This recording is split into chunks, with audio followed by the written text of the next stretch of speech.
Welcome to trending Tamil tips. இன்றைக்கி வீடியோவில் நிறையவே யூஸ்ஃபுல்லான கிச்சன் டிப் வந்து ஷேர் பண்ணியிருக்கேன். பெண்கள் எல்லாருக்குமே இது ஒரு டிப்ஸும் ரொம்ப யூஸ்ஃபுல்லாகவும் டைம் சேவிங்காகவும் இருக்க போகுது. இன்றைக்கி இந்த வீடியோ நம்ம சேனலோட முதல் வீடியோ பிடிச்சிருந்தது அப்படின்னா மறக்காமல் வீடியோக்கு லைக் கொடுத்துருங்க. மறக்காமல் அப்படியே நம்ம சேனலையும் வந்து சப்ஸ்கிரைப் பண்ணிக்கோங்க.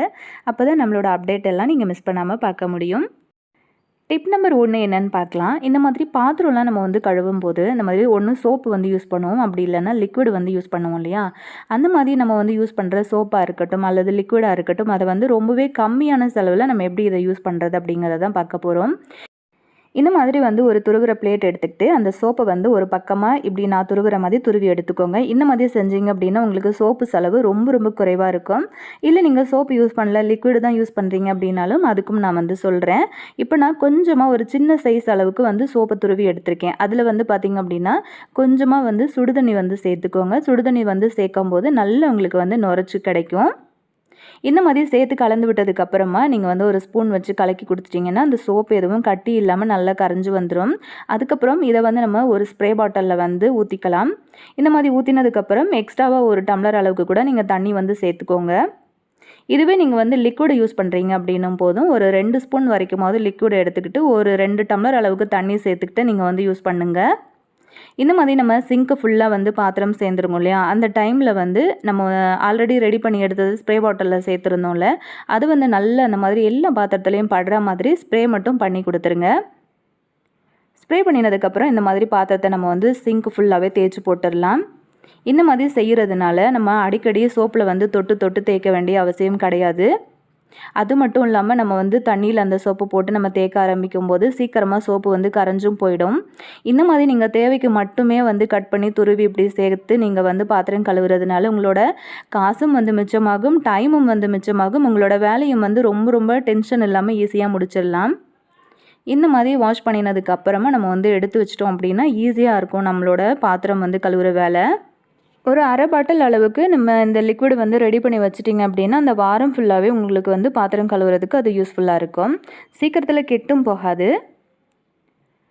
வேணும் அப்படின்னா நீங்கள் எலுமிச்சம்பழம் சாறு கூட அந்த சோப்பு கரைசலோடு நீங்கள் வந்து சேர்த்துக்கிட்டு அந்த மாதிரி யூஸ் பண்ணிக்கலாம். இன்னுமே பாத்திரம் வந்து பளிச்சுன்னு க்ளீன் ஆகும். கண்டிப்பாக அது யூஸ்ஃபுல்லாக இருக்கும்னு நினைக்கிறேன். ட்ரை பண்ணி பாருங்கள். டிப் நம்பர் 2 என்னன்னு பார்க்கலாம். அடிக்கிற வெயிலுக்கு நம்ம என்ன தான் கருவேப்பிலை, கொத்தமல்லி, புதினாலாம் வந்து ஃப்ரெஷ்ஷாக வந்து ஸ்டோர் பண்ணி வைக்கணும் அப்படின்னு நினச்சாலுமே நமக்கு ஃப்ரிட்ஜில் வைக்கும்போது கூட சீக்கிரமாக வந்து அது வந்து அழுகிட்டு அதுக்கப்புறம் கலர் எல்லாமே மாறி வேஸ்ட்டாக போயிடும் இல்லையா? அதுக்காக நம்ம என்ன பண்ணலாம் அப்படின்னு பார்த்திங்க அப்படின்னா, நீங்கள் வந்து கொத்தமல்லி, புதினாலாம் வாங்கிட்டு வந்ததுக்கப்புறமா அந்த காம்பு பகுதியெல்லாம் இருக்குது, அதாவது அந்த வேர்லாம் இருக்குது இல்லையா? அந்த வேர் பகுதி எல்லாத்தையுமே வந்து இந்த மாதிரி கட் பண்ணி எடுத்துக்கோங்க. எடுத்ததுக்கப்புறமா அதில் 1, 2 புல் அந்த மாதிரிலாம் இருக்கும். அதெல்லாம் எல்லாத்தையுமே வந்து ஃபுல்லாகவே க்ளீன் பண்ணி எடுத்துருங்க. எடுத்ததுக்கப்புறமா நல்ல ஒரு வாழை இலையில் நீங்கள் வந்து இதை ஸ்டோர் பண்ணி வச்சிட்டிங்க அப்படின்னா உங்களுக்கு 15, 20 நாள் ஆனாலுமே உங்களுக்கு வந்து கெட்டு போகவே போகாது. கருவேப்பிலைகளை வந்து நீங்கள் இலைகளை மட்டும் தனித்தனியாக உருவி எடுக்கிறத விட இந்த மாதிரி வந்து அந்த காம்போடைய வந்து கிள்ளி வச்சுக்கோங்க. வச்சுட்டு வாழை இலையில் இந்த மாதிரி வந்து அதை ரோல் பண்ணி எடுத்துக்கோங்க. எடுத்ததுக்கப்புறமா இந்த மாதிரி ஒரு நூல் போட்டு கட்டிக்கோங்க. இந்த மாதிரி கட்டினதுக்கப்புறம் நம்ம வந்து பாக்ஸில் இந்த மாதிரி ஸ்டோர் பண்ணி வச்சிட்டோம் அப்படின்னா நமக்கு எவ்வளோ நாள் ஆனாலும் வந்து சீக்கிரத்தில் கெட்டு போகாது. அதே சமயத்தில் எந்த விதமான கலரும் வந்து கொடுக்காது. நல்ல உங்களுக்கு வந்து நீங்கள் வாங்கிட்டு வரும்போது என்ன மாதிரி கலர் இருக்கோ அதே மாதிரி இருக்கும். இந்த புதினா வந்து பார்த்திங்க அப்படின்னா நான் வாங்கிட்டு வந்துட்டு ஒரு 10 நாளுக்கு மேலே ஆயிடுச்சு. எப்படி வந்து ஃப்ரெஷ்ஷாக அப்படியே இருக்குது வந்து பாருங்கள். நம்ம இப்போ தான் வாங்கிட்டு வந்த மாதிரியே இருக்குல்ல. ஸோ கண்டிப்பாக இது ரொம்ப யூஸ்ஃபுல்லாக இருக்கும்னு நினைக்கிறேன். இந்த மாதிரி எல்லாமே ரோல் பண்ணினதுக்கப்புறமா ஒரு நூல் வச்சு கட்டிட்டு நீங்கள் அந்த மாதிரி ஒரு பாக்ஸில் போட்டு ஃப்ரிட்ஜில் ஸ்டோர் பண்ணி பாருங்கள். உங்களுக்கே நல்ல டிஃப்ரெண்ட் தெரியும். டிப் நம்பர் 3 என்னன்னு பார்க்கலாம். இந்த மாதிரி எலுமிச்சம்பழம்லாம் வந்து பார்த்திங்கன்னா வெயிலுக்கு நம்ம வாங்கி ஃப்ரிட்ஜில் என்ன தான் ஸ்டோர் பண்ணி வச்சாலும் சீக்கிரம் வந்து காஞ்சு போயிடும். அதுக்காக என்ன பண்ணலாம் அப்படின்னா இந்த மாதிரி ஒரு கிளாஸ் பாட்டில் நான் வந்து எடுத்திருக்கேன்.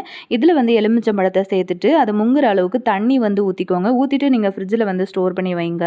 2 நாள் அல்லது 3 நாளைக்கு ஒரு தடவை தண்ணியை மட்டும் மாற்றிட்டு புது தண்ணி வந்து சேர்த்து நீங்கள் ஃப்ரிட்ஜில் வச்சு பாருங்கள். உங்களோட எலுமிச்சம்பழம் மாதக்கணக்கானாலும் உங்களுக்கு வந்து கெட்டு போகாது, கலரும் மாறாது. கண்டிப்பாக இன்றைக்கி வீடியோ உங்களுக்கு பிடிச்சிருக்கும் அப்படின்னு நினைக்கிறேன்.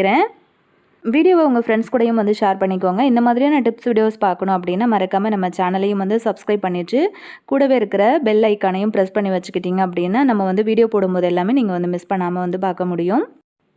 நெக்ஸ்ட்டு இதே மாதிரி ஒரு யூஸ்ஃபுல்லான நல்ல பதிவில் நான் உங்களை திரும்ப மீட் பண்ணுறேன் ஃப்ரெண்ட்ஸ். தேங்க்யூ.